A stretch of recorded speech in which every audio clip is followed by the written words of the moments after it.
उत्तर प्रदेश का एक बेहद शांत और हरा भरा गांव है हरिपुर। यहाँ की सुबह चिड़ियों की चहचहाहट से होती है और शामें ठंडी हवाओं के सुकून से। इसी गांव में रमेश नाम का एक किसान रहता है। रमेश इंसान बहुत सीधा है, लेकिन उसके अंदर एक शरारती बच्चा छुपा है। उसे हंसना और दूसरों के साथ मजाक करना बहुत पसंद है। उसकी पत्नी कमला एक बहुत ही सुलझी हुई और शांत स्वभाव की महिला है। वो रमेश की हर शरारत को एक हल्की सी मुस्कान के साथ संभाल लेती है। रमेश की जिंदगी एकदम बढ़िया चल रही थी, लेकिन तभी उसके जीवन में भूचाल लाने के लिए शहर से उसका चचेरा भाई सुरेश गांव आ गया। सुरेश बचपन से शहर में रहा है। उसे एक अजीब सी बीमारी है, वैरायटी की बीमारी। उसे हर चीज में, खास तौर पर खाने में कुछ नया और अलग चाहिए। रोजमर्रा का खाना उसे जहर लगता है। अगर किसी चीज का नाम थोड़ा विदेशी या अजीब सा हो तो वो उसे बहुत चाव से खाता है। सुरेश की इस आदत ने रमेश का हमेशा सिर दर्द बढ़ाया है। सुरेश एक ऑटो से उतरता है, आंखों पर काला चश्मा, हाथ में 2 बड़े ट्रॉली बैग। रमेश और कमला मुस्कुराते हुए आगे आते हैं। अरे मेरे शहरी बाबू, आ ही गया तू आखिरकार गांव की मिट्टी में। कैसा है मेरा भाई? सफर में कोई तकलीफ तो नहीं हुई? सुरेश चेहरे से पसीना पोंछते हुए और थोड़ा मुंह बनाते हुए कहता है। अरे क्या बताऊं रमेश भैया, वो शहर का ट्रैफिक, धुआं और ऊपर से काम का टेंशन, मेरा तो दिमाग सुन्न हो गया था। मैंने सोचा चलो कुछ दिन गांव की ताजी हवा खाकर आता हूँ। यहाँ का सुकून बहुत याद आ रहा था। बहुत अच्छा किया देवर जी जो आप आ गए। आपका ही घर है, जितने दिन मन करे रहिए। जाइए हाथ मुंह धो लीजिए। मैं आपके लिए बढ़िया गर्मा गर्म आलू गोभी की सब्जी, दाल तड़का और देसी घी लगी रोटियां लाती हूँ। आलू गोभी और दाल?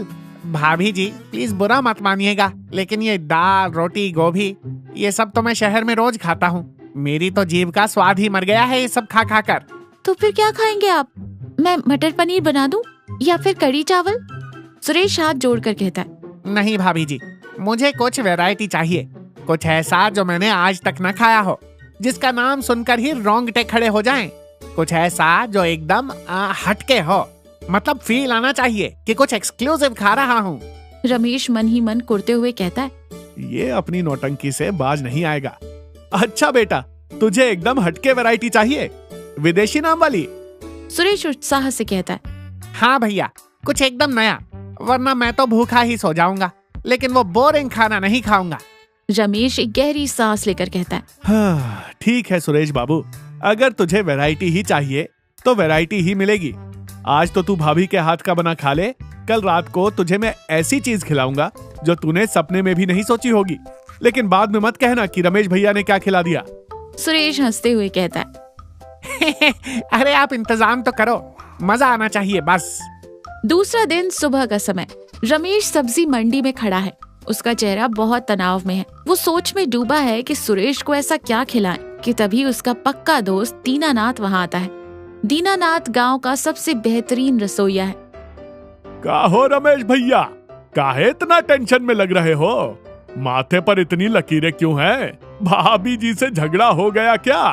अरे नहीं यार दीना, वो मेरा चचेरा भाई सुरेश आया है शहर से। अरे कमी नहीं, वो खुद एक कमी लेकर आया है।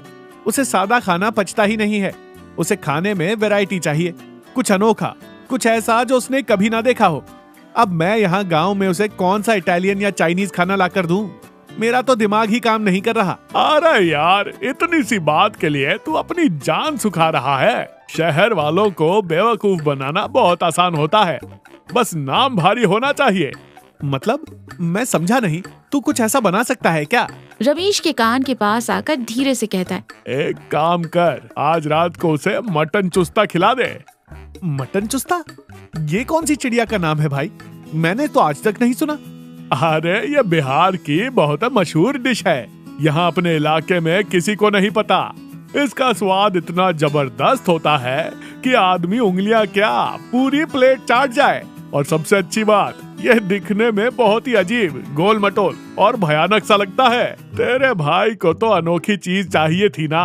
यह डिश देखकर उसका दिमाग हिल जाएगा। रमेश फिर चेहरे पर एक बड़ी सी शरारती मुस्कान लाते हुए कहता है। दीना, तू तो मेरा सच्चा दोस्त है। तू बस आज शाम को मेरे घर आ जा। ये मटन चुस्ता तू ही बनाएगा। मैं उस सुरेश के बच्चे को ऐसा विदेशी नाम बताकर खिलाऊंगा कि उसकी ये वैरायटी की बीमारी हमेशा के लिए दूर हो जाएगी। रात का डिनर। डाइनिंग टेबल पर खाना लगा है। सादे खाने के बीच एक बड़ा सा बर्तन रखा है जिसे एक प्लेट से ढका गया है। उस बर्तन से बहुत ही तेज और मसालेदार खुशबू आ रही है। सुरेश की नजर उसी ढके हुए बर्तन पर टिक जाती है। रमेश भैया, ये खुशबू तो दिमाग खराब कर रही है। क्या है इस बर्तन में? जल्दी ढक्कन हटाइए ना। सब्र कर सुरेश, ये कोई ऐसी वैसी चीज नहीं है कि ढक्कन हटाया और खा लिया। इसे खाने के लिए जिगरा चाहिए। जिगरा? क्यों भैया, ऐसा क्या है इसमें? ये मैंने एक खास शिकारी दोस्त से मंगवाया है। ये अफ्रीका के घने जंगलों में पाया जाने वाला एक बहुत ही खतरनाक जानवर है। इसे पकड़ने में लोगों की जान चली जाती है। इसका नाम है जुम्बा कुम्बा। कमला चुपचाप खड़ी है। वो रमेश के नाटक को देखकर अपनी हंसी रोकने की कोशिश कर रही है। क्या? जुम्बा कुम्बा अफ्रीका से? भैया आप मजाक तो नहीं कर रहे? अरे इसे इम्पोर्ट करवाने में मेरा आधा खेत बिकने की नौबत आ गई थी। तूने ही तो कहा था कि कुछ ऐसा खाना है जो कभी ना खाया हो। इसे खाने के बाद इंसान के अंदर एक शेर जैसी ताकत आ जाती है। कमला धीरे से बर्तन का ढक्कन हटाती है। अंदर गाढ़ी ग्रेवी में डूबा हुआ मटन चुस्ता रखा है। वो सच में दिखने में बहुत ही अजीब, मुड़ा तोड़ा और अजीबोगरीब आकार का है। सुरेश उसे देखकर एकदम सहम जाता है। भैया ये दिखने में तो बड़ा भयानक लग रहा है।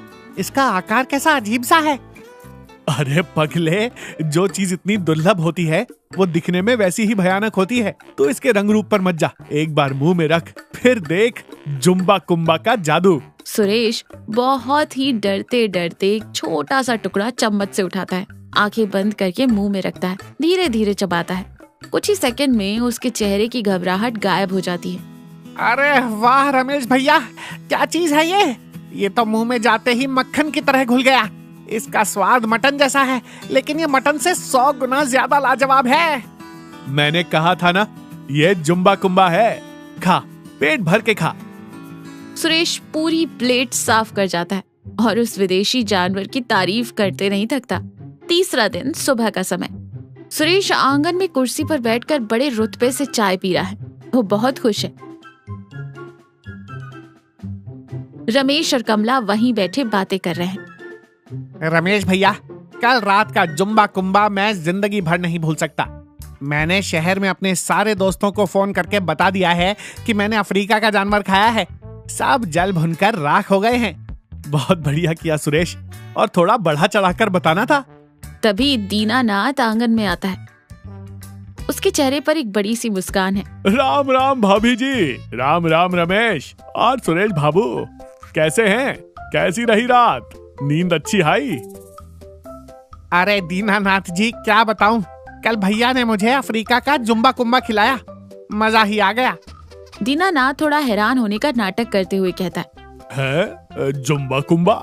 वो क्या होता है? मैंने तो कल अपने हाथों से आपके लिए मटन चुस्ता बनाया था। सुरेश कुर्सी से खड़ा हो जाता है। उसके चेहरे का तो रंग ही उड़ गया है। तो फिर वो मटन चुस्ता क्या चीज है? अरे बाबूजी, मटन चुस्ता का मतलब बकरे की आंत।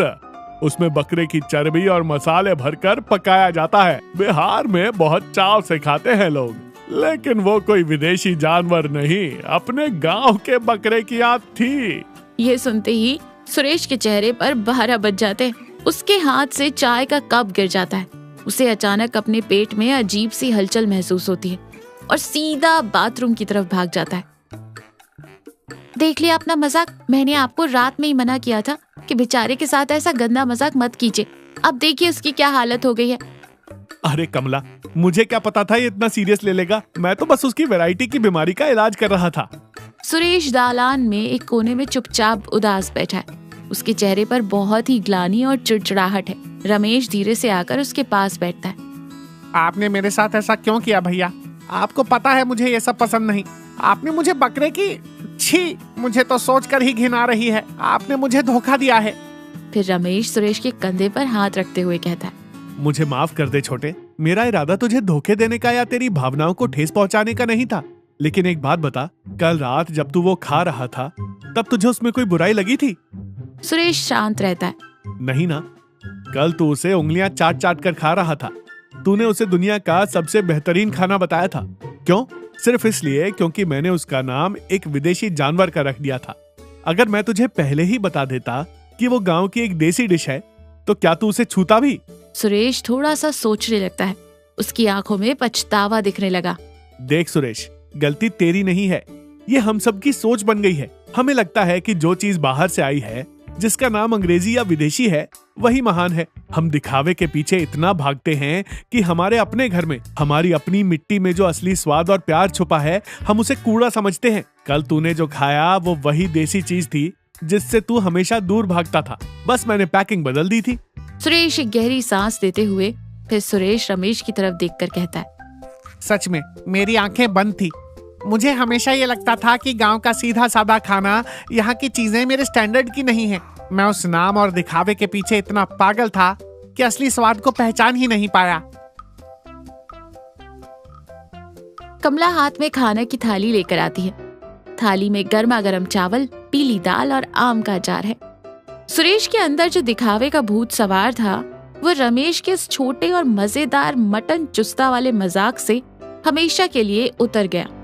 सुरेश को समझ आ गया था कि खुशी और स्वाद महंगी और विदेशी चीजों में नहीं, बल्कि अपनेपन और सादगी में होती है। गांव में बचे हुए अपने बाकी दिनों में सुरेश ने बिना किसी शिकायत के कमला के हाथ का बना सादा खाना खाया और अपनी जिंदगी के सबसे बेहतरीन पल बिताए। तो देखा, हमें बाहरी दिखावे और बड़े नामों के पीछे भागने की बजाय सादगी और वास्तविकता का सामना करना चाहिए। हमारी अपनी मिट्टी और संस्कृति में जो असली गुण छुपे हैं, उन्हें पहचानना और उनकी कद्र करना ही समझदारी है।